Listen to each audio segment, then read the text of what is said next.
So we were just figuring out the allocation mechanism for the Fishbowl, and basically what it is that as you get up, then people are going to be able to join, like Connor is demonstrating right now. Thank you, Connor. Snaps for Connor. It's brave to go first and to fill the shoes of Juan Benet and Joe Lubin. So welcome, Connor. Actually, you're even more intimidating to fill, yeah. She is intimidating, trust me. Okay, so the focal point, I think, is just what feels alive for you after discussing this design space today, and we'll kind of keep it broad from there. So, Connor, what feels alive for you? So what was the question that I was left with when Joe was talking was what the name is of the class of mechanisms that's used for attention allocation, because I don't, or like labor allocation or effort allocation, because I don't know if this name, if there's a name of this class of decentralized like labor allocation. I mean, I think if it's the attention economy, if it's about attention, right? Were you asking about attention or labor? Well, he was talking about how they're trying to design an automated method for, not automated, but like a game mechanism for the allocation of effort, such that if we're all working on work stream A, and then we encounter that we have an algorithm problem that can't be solved, or maybe we have a compute problem, and we know in 10 months we're going to have superseded this compute problem, then we'd like to autonomously kind of like reallocate our energy and attention to whatever the thing is that where people need the most help. What do we call that system? Yeah, I mean, does it already have a name? Yeah, I mean, it feels like I'm reminded of sort of theory of the firm kind of stuff where we're building decentralized networks that can do things that companies used to do before. So it feels like network theory of the firm to me is where I would go. Go ahead, Ree. And just to go a little bit deeper into that, what's the context and the curiosity behind that? What's the motivation for asking that question, and how can we allocate our answers better for you? I love that. Part of the curiosity is that this is what I think that I'm working on building. And so what I think that we're working on building is like an attention allocation mechanism where the most surprising and promising, we call it like consequential and surprising things, get lifted to the top. And that this is like an epistemic graph, so a graph of beliefs, and then those beliefs are, as people participate in this network, providing information, it's shifting these kind of scores around, which is then shifting where the largest rewards are for people who are participating in this DAO. And so it's exciting to hear someone like Joe describe what I feel like I'm working on, and I didn't know it had a class that it could belong to. And I want to find my class. You know, am I like a paladin? Or am I a caster? Am I a healer? You're a mage. You're definitely a mage. I'm a mage. I'm knowing you, yeah. A cleric? Yeah. Well, I mean, you're in the right place. I think you're exactly the kind of builder that we would like to figure out how to systemically support. So as Allo enters its proto-DAO space, having the people that we want to serve right here is great. And you should get off the stage and go pitch Joe Lubin your project. Okay, I'll go find Joe. But in order for me to leave, we actually need 2 people to come up here. Because, well, we at least need one for you and then another for me, right? So. How about I leave first, because you need more face time with this community. I'm going to... Deep sigh. Okay. All right. I'm going to get off the stage, and you guys are going to keep going, and then someone else can come up and replace me. So maybe... good. Woo! Woo, woo. The part of the conversation that I was most inspired by is like the possibility of bringing traditional finance on chain, but then also owning the category in such a way that we're actually creating different types of economies through these types of mechanisms. I think there's obvious market demand for solving the problems of TradFi, but I also think that when I imagine Allo and what it is, I feel like by creating a new category, we're also creating a more pluralistic design space for allocation that maybe breaks some of our traditional ideas about how markets work, or what like new types of markets that haven't existed before that are made possible with these new primitives. I'm super excited about that as well. I think that from an evolutionary standpoint, don't know why I'm getting into this, but we do have a tendency to develop and design within our own certain constraints of what we know. And I think where Allo.Capital and my work with Owaki has been really enjoyable, because instead of saying this is how it's always been done, we've tried to take a look at how can we do it differently now. I think one of the best examples that I give as well is like, the tricky parts, rather, to go back to this point, the tricky parts are going to be that adoption. And that's why even the work that we're doing at Allo.Capital now means like that we are creating products to show you, to exemplar what can be done, so that you can take that and say, okay, I've got some building blocks to start with. I've got that modularity. I've got that composability, because it's very difficult to just say, hey, capital allocation mechanisms, and then just throw Iwaki's book at you until you go do something. By showing you what we can build. I thought that was the method. That was like our 2024 strategy. So we kind of, we pivoted a bit. If you go back in the history of finance, for example, like credit cards were wildly unsuccessful. Like wildly, people were like, I'm gonna write my own piece of paper and give it to a random lady at a grocery store. What do you mean I have money on plastic?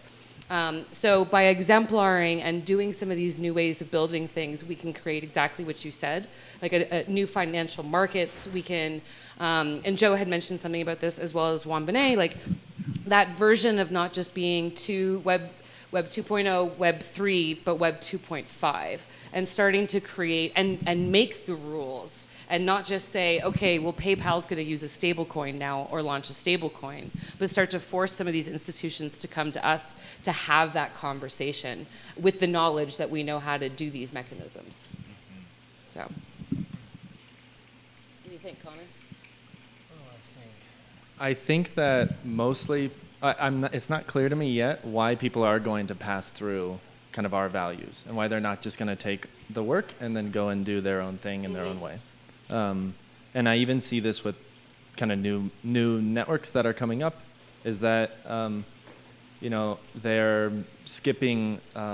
So, for example, they're like skipping finalizing to the Ethereum blockchain, because they're like, well, maybe it's not necessary. Like maybe all the things that we care about, we can actually get off of like evolutions to the tech, without needing to pay homage to how we got here. And of course, this is like the endless story of public goods funding, is that there's some people that come along and they do the early foundational work, and then that foundational work ends up being really valuable later on. But those early contributors, I'm thinking right now about like solar panel engineers. Yeah. They don't get the lion's share of the rewards. And so maybe, I don't know how this connects to your original question. Maybe you'll find the path to it, but I'm curious how we ensure that those of us who contributed to the foundational things, and I'm really not one of them, I'm kind of talking about the people that are in this room, are brought along for the ride. Yeah. Mm-hmm. I can specifically answer that. This is something baked into not just I guess Owaki's like ethics and morals, and mine too, I would hope, but what we're trying to do from a design perspective for the DAO itself. I think this is something that I think is really a really core feature. I've noted to some of the people that are working on the DAO design, some of the more important things for me are like the recreatability, the composability, as well as the lack of admin overhead. And to me, it's being able to take those initial creators, those ones that took out the tablets and did it in stone, all the way through to the solar panels, and be able to trace that based on whether we do it on-chain when necessary, or from some of the structures that we create right now, whether that be using Juicebox or hats or whatnot, like leveraging the tools so that the initial creators of some of these ideas all the way through to the end have that upside within the Allo.Capital community, as well as the capital allocation ecosystem. So that's my hope.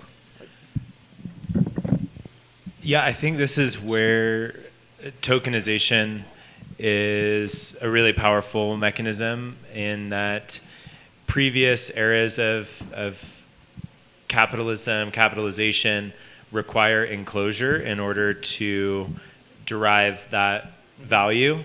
And so often the early research is not part of the enclosure process, and so it doesn't benefit from that upside. What I think would be my unpublished DAO proposal, which I have not yet submitted, is basically looking at how tokenizing the mechanisms themselves and creating upside for the entire network through that process, to allow for protocol fees to be a different revenue mechanism than traditional enclosure, where you're actually just providing utility and you're able to capture back some of that utility through a token model that could then benefit that whole network of researchers that may not have been invested in that particular mechanism. And so I just think that because we're starting this in the crypto native space, we can start to have some of those flywheels of many different mechanisms that all have their own protocol revenue base, and to use that to make a lot of bets on novel mechanisms that traditional capitalization would actually be not incentivized to experiment with because they don't have the tool of tokenization to capture some of that value. So Connor said the magic word that got me excited, which is public goods. I feel like everyone's a public good. We're all public goods.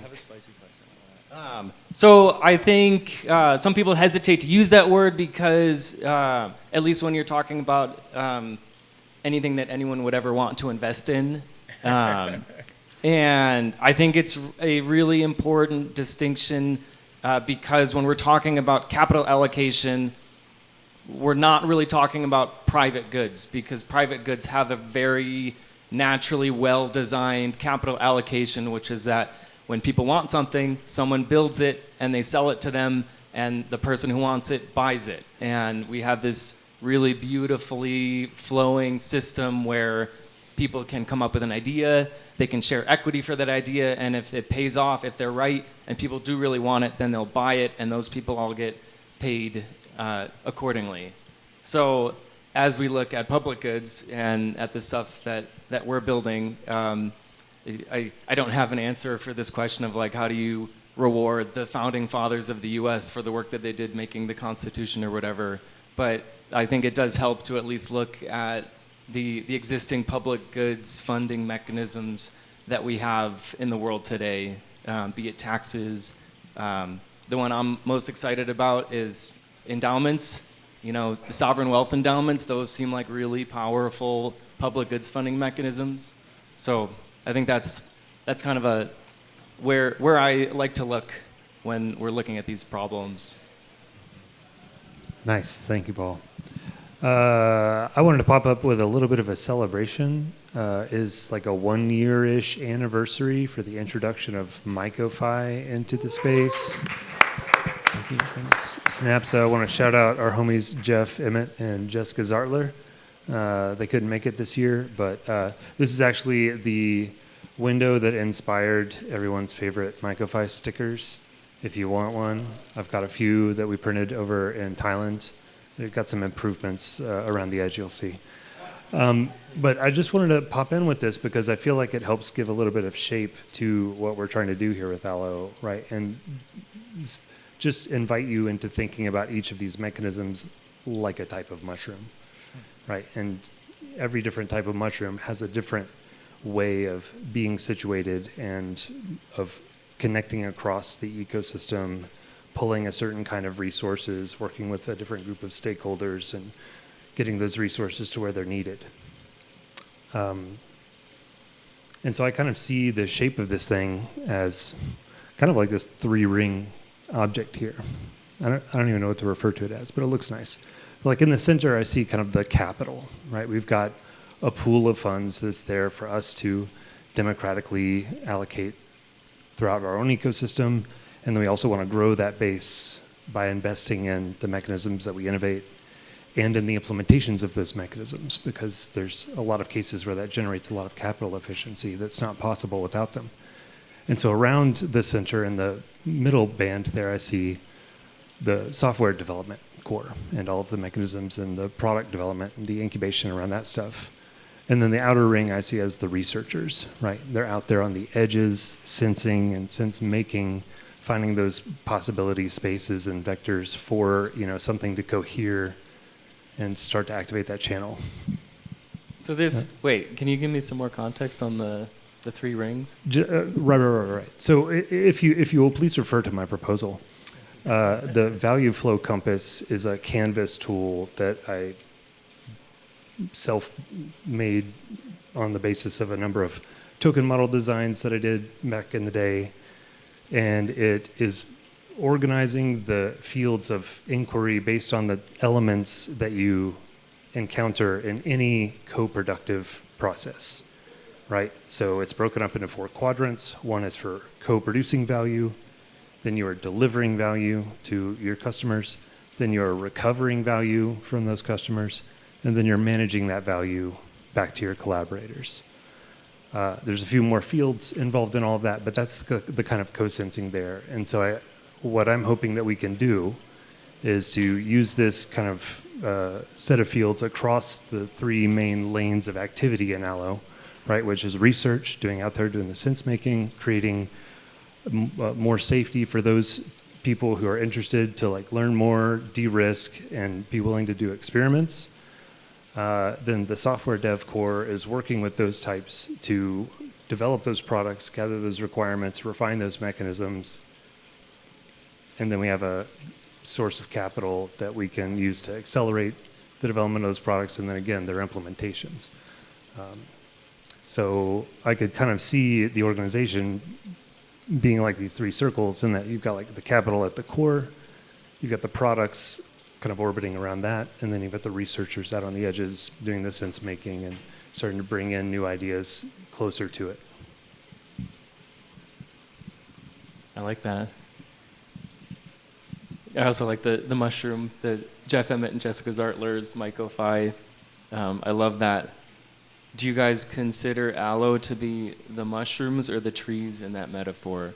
Is it the communication network between them, or is it the structures that they're feeding? That's a great question. What do you think, Benjamin? I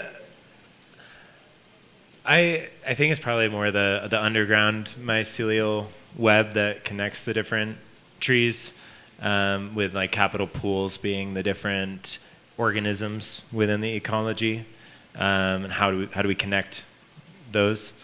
I've been doing a lot of research into the early days of the internet and trying to understand where things fell off and how to avoid those pitfalls in Web3. And there's a really great documentary by a YouTuber called Then and Now called Who Stole the Internet that I would encourage people to go watch. And it really describes how the public good of the original internet was privatized and basically split up. And when Al Gore claims to have invented the internet, what he actually invented was the privatization of the internet.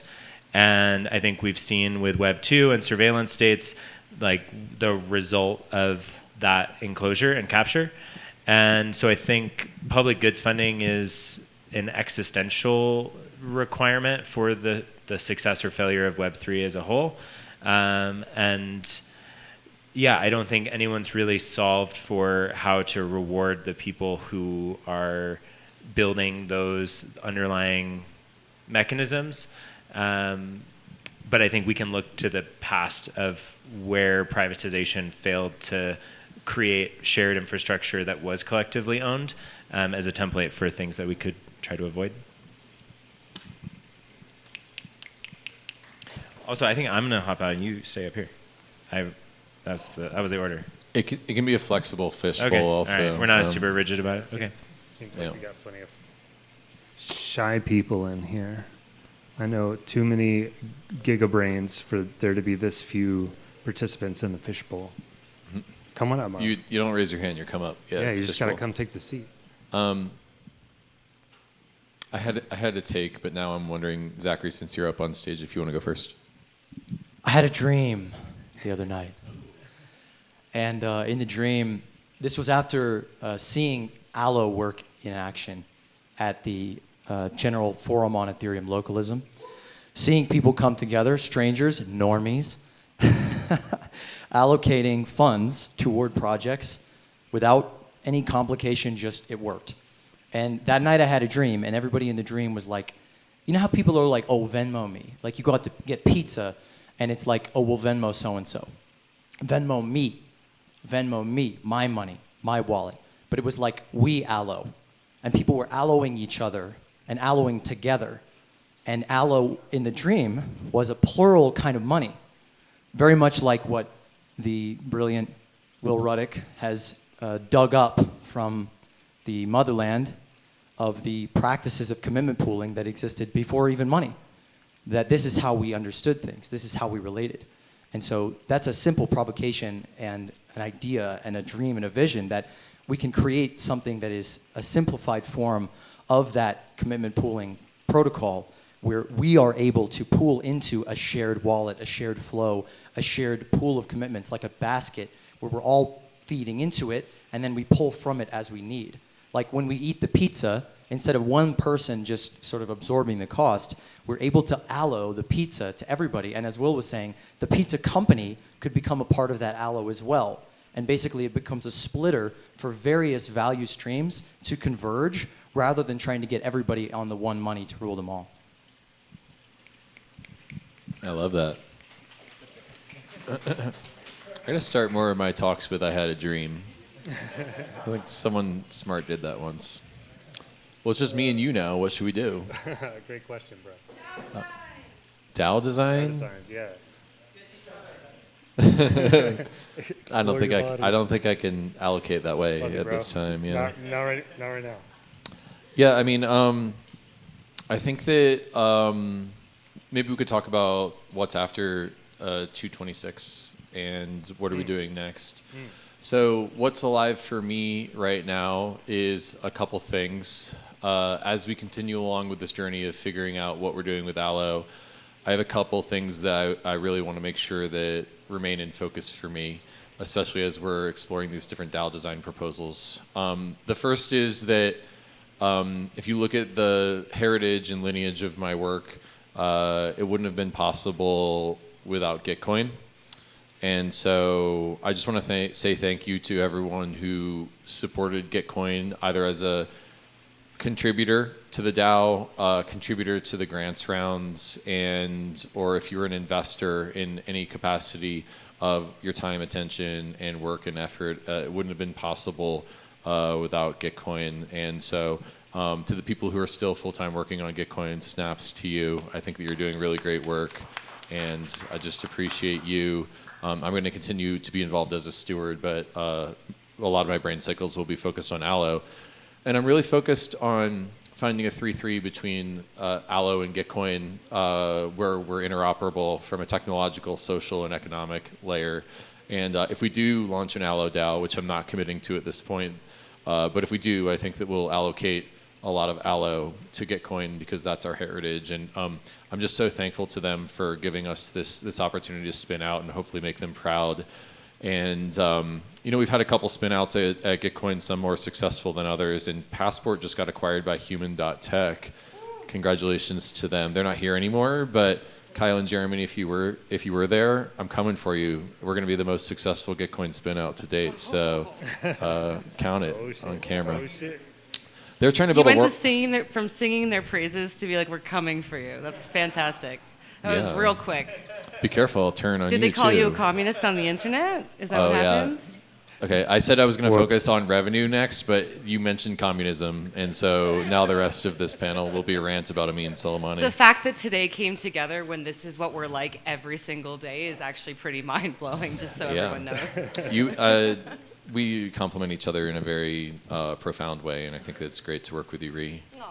Ree. Snaps for Ree. Can I get a collective Ree? Oh, no. Just keep in mind. How did you guys make that sound so sad? Oh, my God. Okay, I want to bring us back into resonance with what we're actually doing here, because Rena and I will be shitposting for the rest of the night. I think revenue is really important. Gitcoin did about $1 million in revenue in 2020, what year is it? 2024. Last year we did 2024. We did $1 million in revenue on $10.4 million worth of GMV, which is our word for how much funding went through the platform. Half of that was retro funding. So I think that, revenue-wise, about 4%, 3 to 5% is like a reasonable take rate for funding infrastructure. And it's super important to me that we're enabling innovation in this design space, and we can't do that if we're just giving away our development cycles and our product build cycles for free.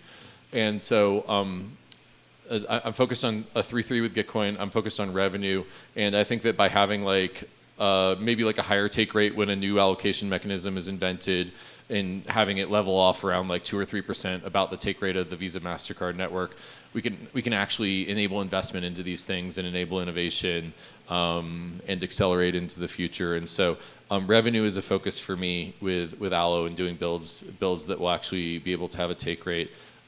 Just enables an entire flywheel where we can find the best builders of this capital allocation infrastructure and enable them with distribution and funding and intelligence. And imagine allocation in crowdfunding was a category on par with DeFi.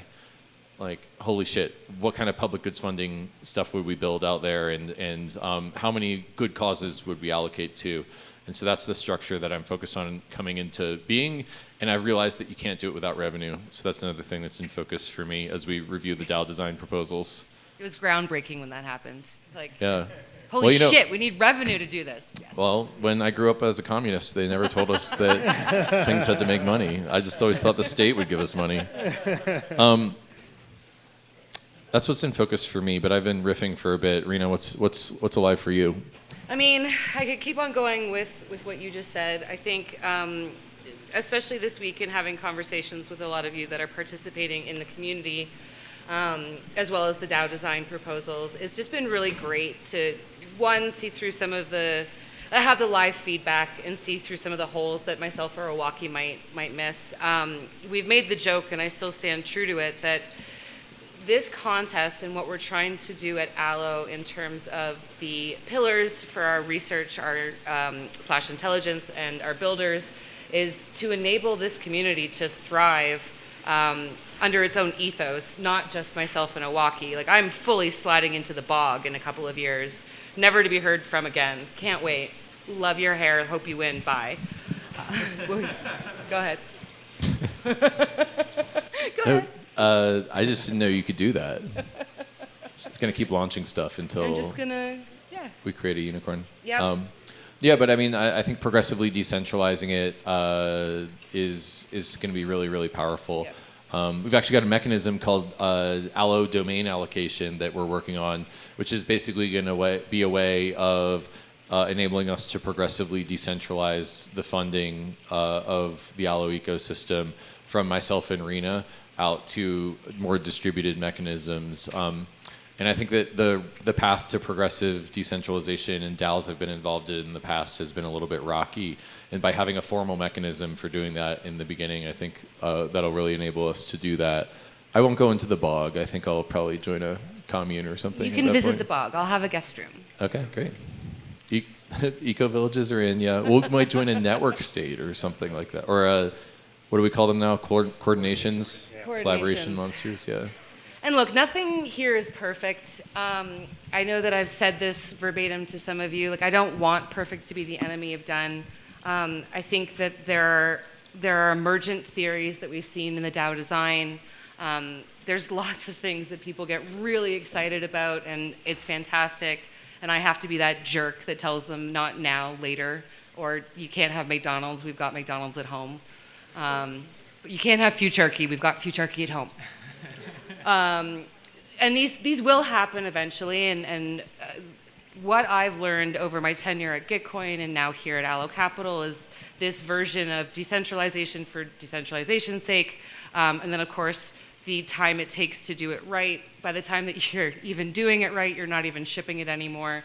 And so finding that balance and having the group of people that are here today and have posted on the forum has been really, really valuable, and we'll get there. And I want to get there quickly.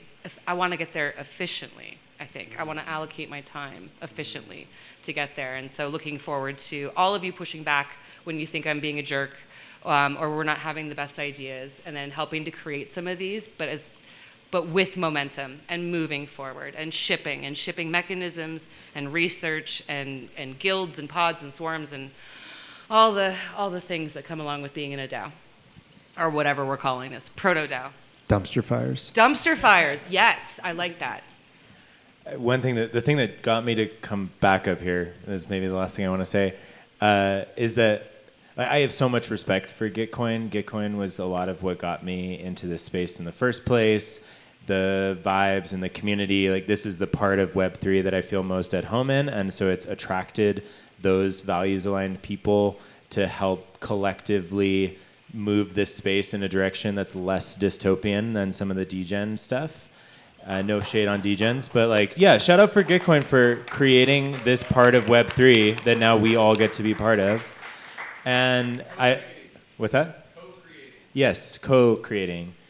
And I also really have a ton of compassion for, I don't feel like I have to hold back my feedback about Gitcoin. Like I've been very transparent about when the things aren't working or when we need new features built, and they've been very responsive to that.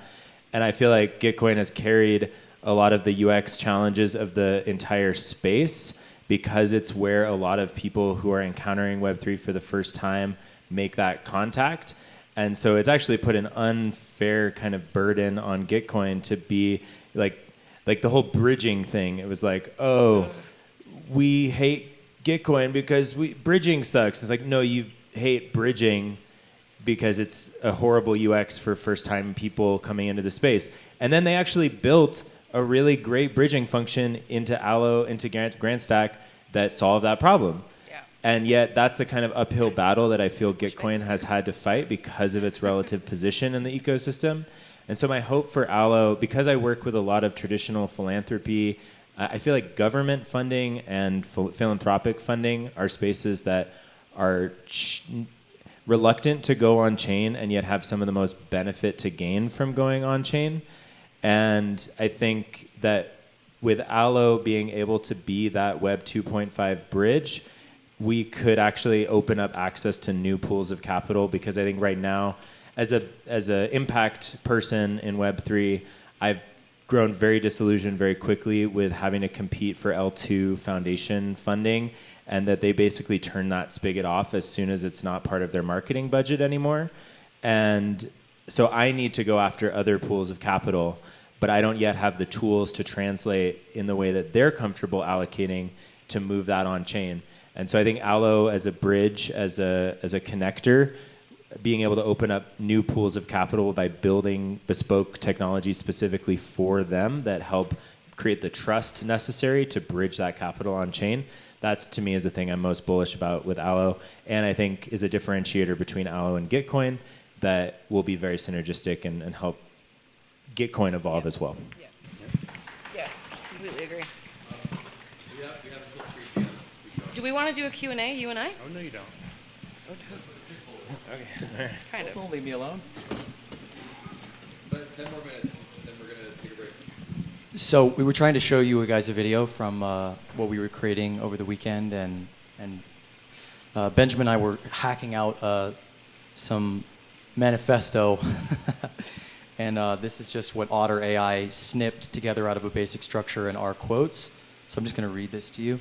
What's the manifesto The Gitcoin Commie Manifesto? No, that's not. No, I'm just kidding. That doesn't exist. This is for ethereality. Okay, a little preface. Basically, yeah, as you were just saying, Gitcoin was my pill into this space, and for a lot of other people, like something you're amazing at, Kevin, is with no like ideological, like we're gonna do this. Like you have created mechanisms and spaces and economic structures that have brought people from being like a little degen shithead, no offense, who's just trying to make their number go up.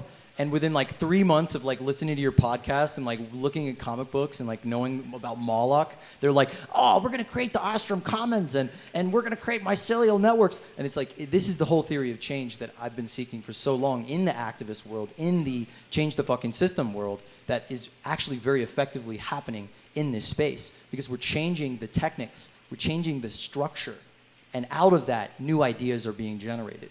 And so there's a really funny rift happening where, because we're actually doing the thing that everybody said crypto was going to do, which is change the economy and revolutionize money and the social contract and governance and all these things, and now they're seeing it happen and they're like, that's communism. So we're trying to like kind of fill that rift with a better story. And basically, I'll just read through because this is some good shit. Ethereum is a place in which that type of pluralistic creativity and experimentation can happen. We're not building products. We're not shipping software. We are building and experimenting economies and creating human networks that can start in the ether of the internet, but actually the purpose of them is to manifest in the real world, to community, to new structure, to a change in the real world, not just shipping software. Sorry, we are shipping software. Ethereum is the genome of the social organism, or blockchain at large is the genome of the social organism, and opening up access to forms of energy that allow you to encode more complexity. If we're looking at social organisms and their evolution, we could think of blockchains not as like the ultimate expression of social organisms as the social, because peer-to-peer technology and human-like non-technical technologies are all necessary, but imagining them as like the value chain for social organisms and opening up access to forms of energy, this is kind of repeating itself. Basically, centralization is a failed strategy no matter what ideology it cloaks itself in, whether you're centralizing political power or you're centralizing capital to tell people what to do. Like corporations have become central planners that are larger than the Soviet Union in many cases, and that's a failed system. So we're creating a world where many worlds fit, not just one idea of fighting it out for monetary or currency supremacy, which is the ultimate form of centralization. It's like the world we're stepping into is clearly different than the world we were born in, and there's all kinds of authoritarian nightmare futures on the horizon, but there's many more possibilities for worlds that are, good. Smart contracts at a technical level enable that composability, where literally they're just a canvas for different types of agreements. Oh, this is a good Benjamin Life quote. Economies have value systems, not features. This is an epochal moment and an energetic phase shift, an evolutionary leap forward from the ether into reality. And we're finally creating a bridge between these digital systems into local communities and that real, that good life.